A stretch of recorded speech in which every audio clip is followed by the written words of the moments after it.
Is hiring a coach worth it? I don't think there's a straightforward answer to this. I think truly it depends. Number one, I think it depends on the athlete, what their individual experience level is, their individual weak points or things that they have as limitations, and the training atmosphere that they're in, right? What sort of environment they're at with their home gym facility. What does that actually look like for them? And then two, it depends on the coach, right? So who this person could be working with, right? The experience level of the coach, the type of athlete that they work with best. Again, every coach is something that's going to be a little bit more tailored to them and who the best clientele is for them, whether it's someone who has more experience, whether it's someone who's actually a little bit less experienced, whether it's remote versus in person, what types of skills the person's working on. Each of those play into that.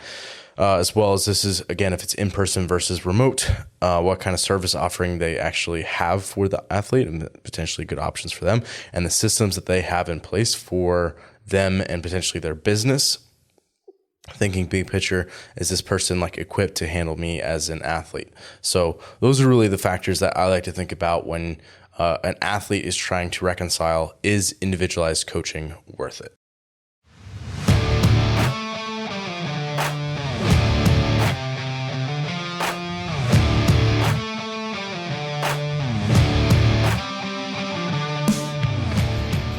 The fitness movement is brought to you by Zor Fitness. We offer coaching and individualized program design, as well as educational content for coaches and athletes. It's all at one place, zorfitness.com.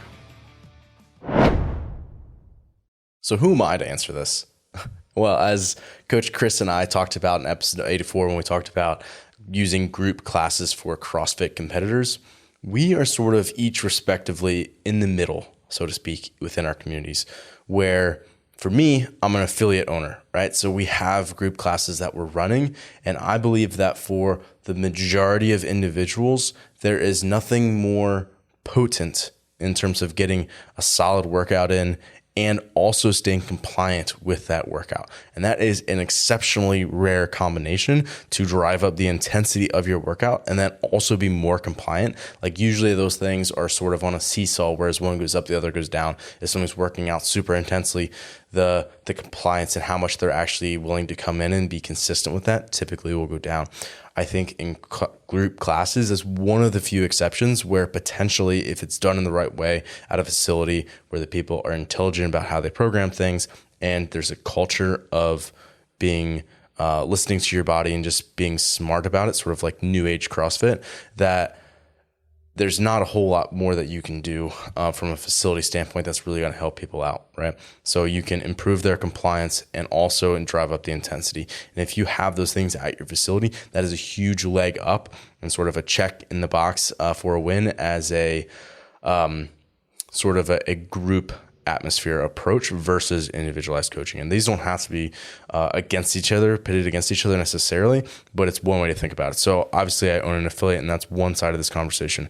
Again, I sit in the middle. So the opposite side of that for me is my remote coaching business for fitness. So I obviously work with people remotely. I have people here at my facility that I work with, but through Zor, a lot of the people that I work with are all around the United States, all around the world, a lot of international clients who I'm talking with on a daily basis, which is really cool. However, it also presents a lot of unique challenges, and I understand the extreme benefit that can be to a lot of the athletes that I work with. However, I also can understand some of the challenges around that, and if you're not working with as mature of a population, that can be an extremely difficult thing. So I do think that there are problems that cannot be solved for an athlete in a group program. Like at a certain point, if you want to continue to see progress, you're going to have to go to at least part of an individualized program. And I think that's where sort of people get caught in the middle. And I think that personally, and I could be wrong, but I think I have a pretty good balanced viewpoint of this discussion and seeing both sides of it.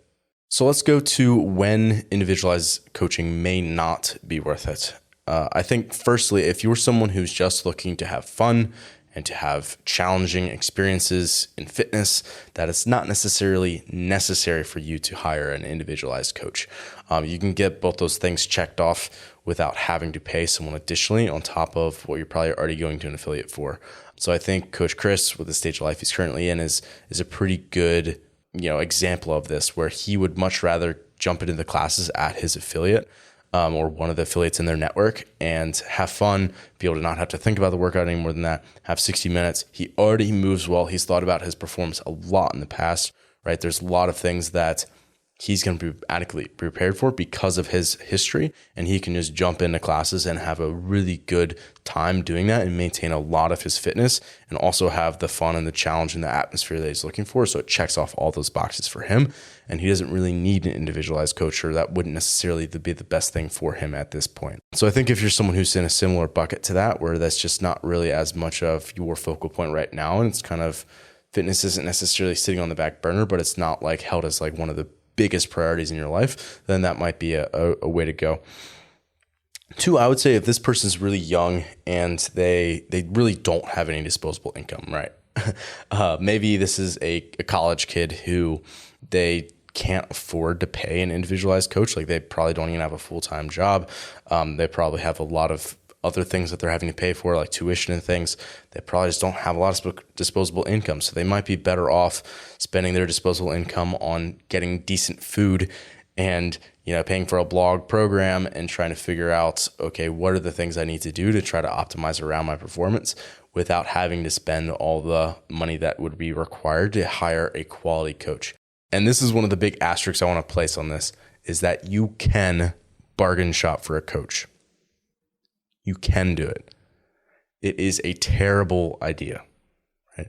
You are much better off going into a blog style online program that is really well thought out and has really smart people writing it and thinking about it and critiquing it and testing it and refining it than to hire a cheap coach, right? Or someone who's maybe the convenient option.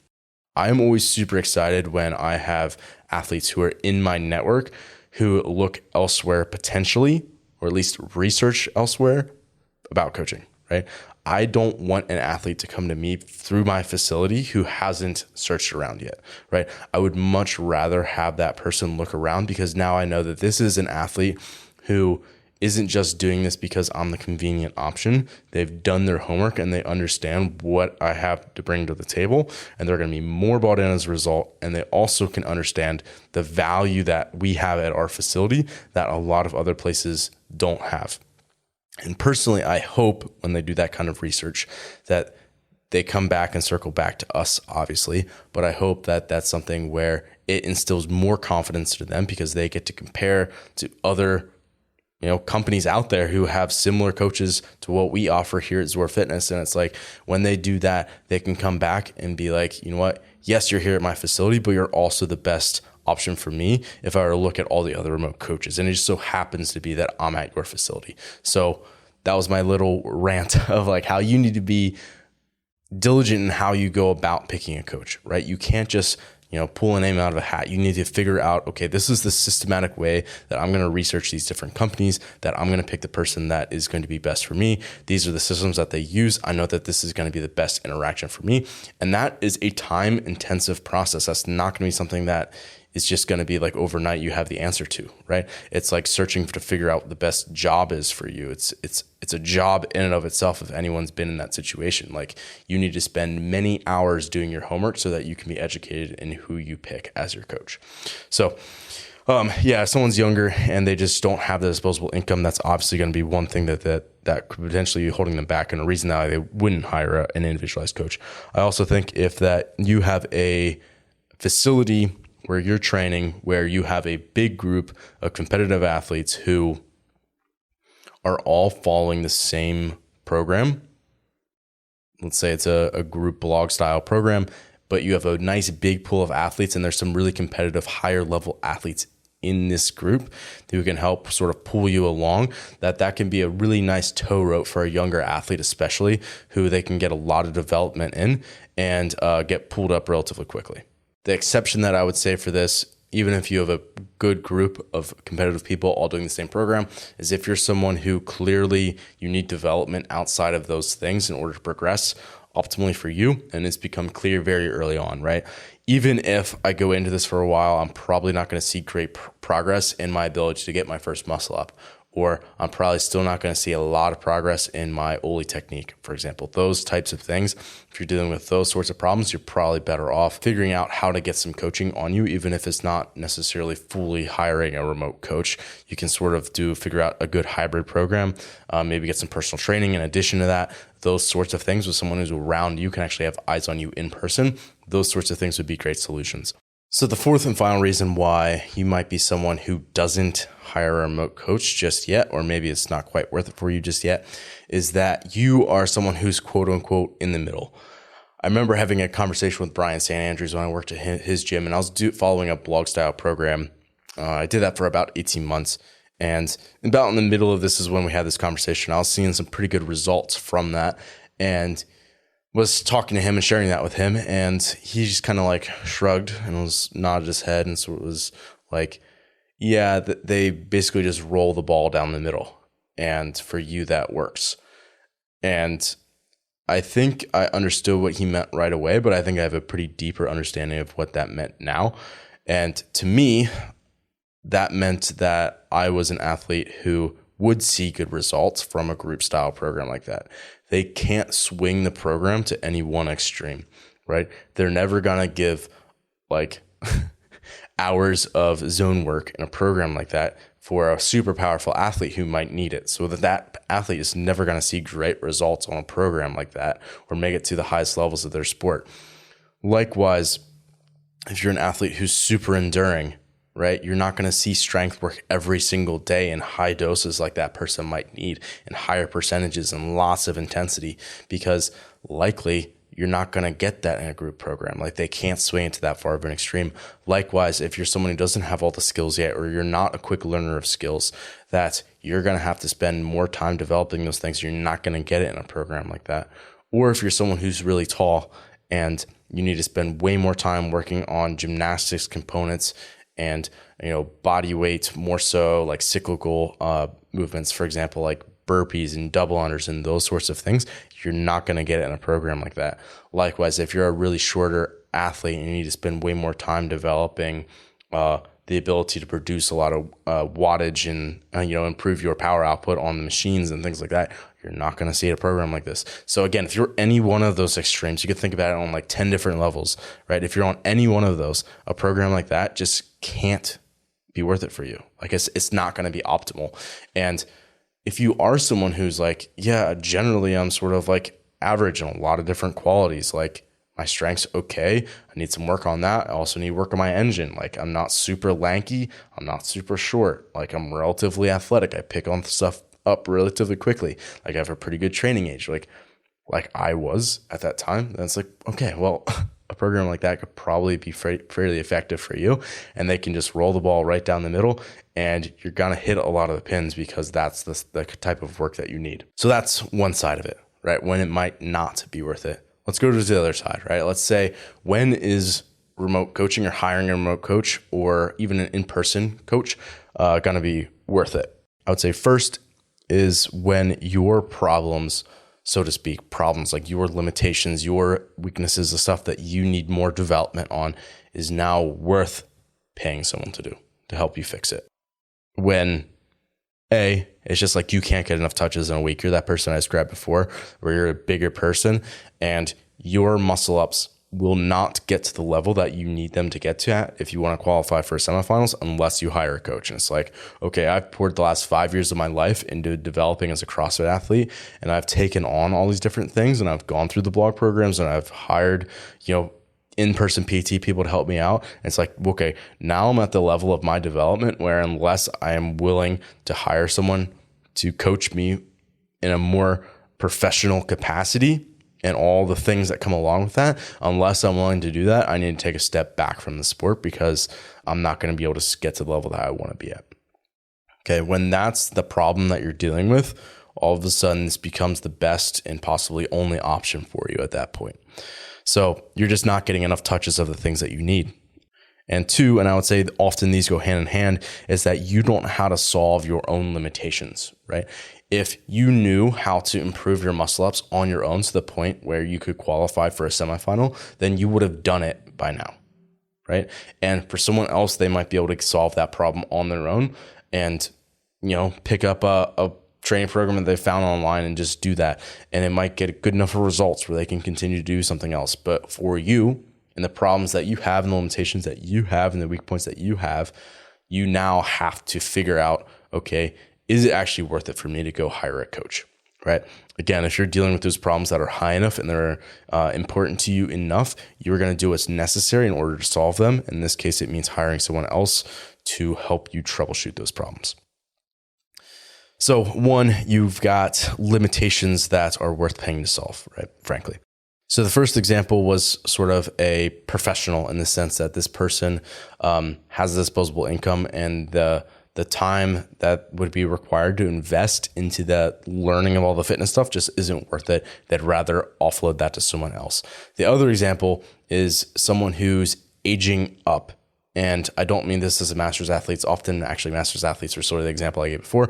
However, in this scenario, I mean an athlete who understands that as they're getting into the tail end of their career, they have, or maybe not even to the tail end, they just understand that they have a limited time to get as good as they need to get in the sport, right? If I want to become a professional athlete in the sport of CrossFit and I want to have higher level sponsorships and things like that, I have a finite amount of time to actually do that. So if I want to execute on that, I need to make sure that I'm doing everything possible that I can to get myself there. And the time aspect of this is really important, where I understand, again, this is a scenario that I understand that the time that I have is more valuable than the cost of the coaching, right? The cost is less relative to the value that I put on my time. In this case, the time I have left in the sport. And then 3 is someone who understands that having a coach is a competitive advantage. And for me, this is the one that I think is the most important. Yes, I understand how having a cost associated with that, someone's time could be more important, or understanding that I have this unique limitation as an athlete, and unless that gets addressed and I fix it, that I will never be to the level I want to be. However, understanding that having a coach is a competitive advantage for you, and you have to have that if you want to be the best. If you get that, all of a sudden it becomes very clear what you need to do as an athlete. So think about it this way. Right? If you're doing all of these things, right, you're putting in extra work, right? You're doing extra aerobic conditioning. You're doing your joint health stuff to keep yourself healthy. You're doing your meal prep. You're making sure that you're getting enough sleep. You're tracking your HRV. You've got a Whoop. You've got a Compax unit. Like, you've got all these little odds and ends and stuff that you've spent money on to try to optimize around your performance. And yet you have competition who they're hiring a coach, and that coach has a deep understanding of what they need as an athlete and the ways that they can actually leverage them to get to their best performance. And you don't have that. That's a huge performance gap. And that's a problem if you're someone who's trying to beat other people in a sport. Here, I'm really talking to the competitive athlete, right? If you're someone who is competitive, the goal is to win. And if you want to win, you need to have every competitive advantage that you possibly can. Having an experienced coach in your corner is one of the easiest, simplest, most tried and true ways that you can have a competitive advantage as an athlete. And if you're a competitive athlete who's trying to be at your best, you might be at the place where you can't afford to hire an individualized coach, but you certainly can't afford not to have one. Thanks for listening today. If you're someone who just found the show, I would encourage you to subscribe so you can stay up to date. If you're someone who's been listening for a while and enjoying what you're hearing, I would encourage you to leave a rating or review for the show. It would definitely help us out. And lastly, if you're someone who does take your fitness seriously and cares about your performance deeply, I would encourage you to look into hiring one of our coaches. Until next time, stay the course.